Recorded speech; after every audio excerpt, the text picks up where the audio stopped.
In a time in which our actions are warming the Earth at an unprecedented rate, we are hard-pressed to find solutions to the problem we have created. It has become exceedingly clear that the use of fossil fuels is not only a finite resource that we can tap into for our energy needs, but it is also what is contributing to a climate crisis that will spell disaster for humanity unless we choose to act now.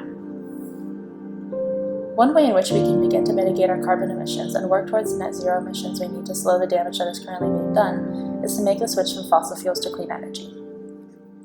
Clean energy includes energy derived from renewables and energy-efficient resources. One of these resources is nuclear.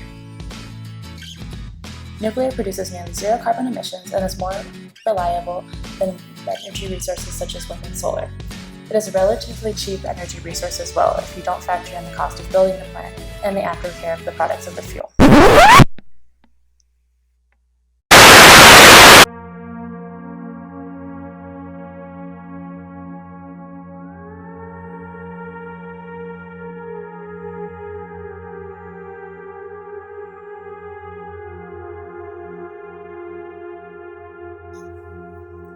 One of the most visible risks that we have seen from nuclear energy is the risk of nuclear accidents, such as those that occurred in Chernobyl in 1986 and in Fukushima, Japan, that had disastrous and deadly impacts on humans, animals, and the surrounding environment that can still be seen today.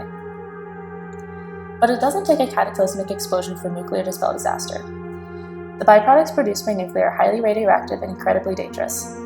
Long-term effects to humans from exposure to radiation from nuclear accidents or spills of nuclear waste include cancer and prenatal radiation exposure.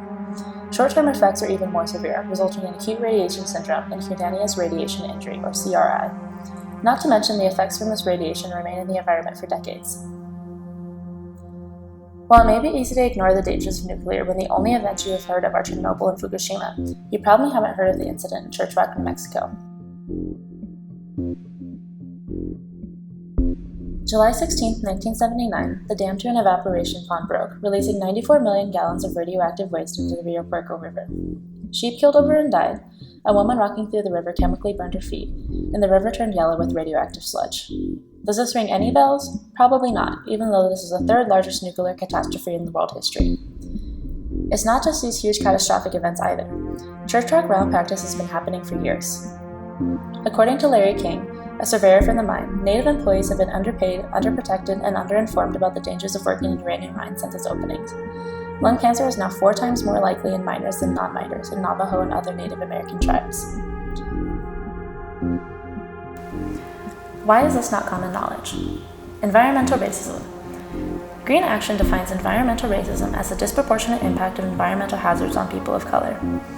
According to the Yale Journal of International Law, historically in the United States, poor communities of color have had to bear the brunt of environmental hazards, such as industrial toxins, polluted air and drinking water, and the sitting of municipal landfills, lead smelters, incinerators, and hazardous waste facilities.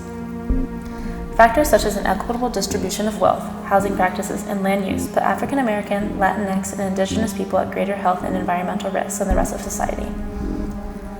These inequalities are a result of systematic racism that is woven into the very fabric of society, and persists because those with power and privilege have the choice to ignore these issues, given they are not being directly impacted by them. Given the monumental issues humanity faces today, leaning on nuclear energy is a tempting option in the fight to combat climate change. As recently as 2014, there had been a renewed interest in investment in nuclear energy in New Mexico.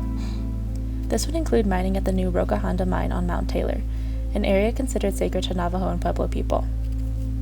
However, for those who are passionate about environmental issues and the development of alternative energy options, it is incredibly important to recognize that the decisions we make are not without consequence, and the burden of those consequences will fall on the poor and people of color. We must be more thoughtful in our pursuit of clean energy. Otherwise, the clean world we are working towards will only be for a select few. Call your representatives, speak out, and be the generation that finds and supports clean energy solutions that benefit everyone. The climate is changing, and so should we.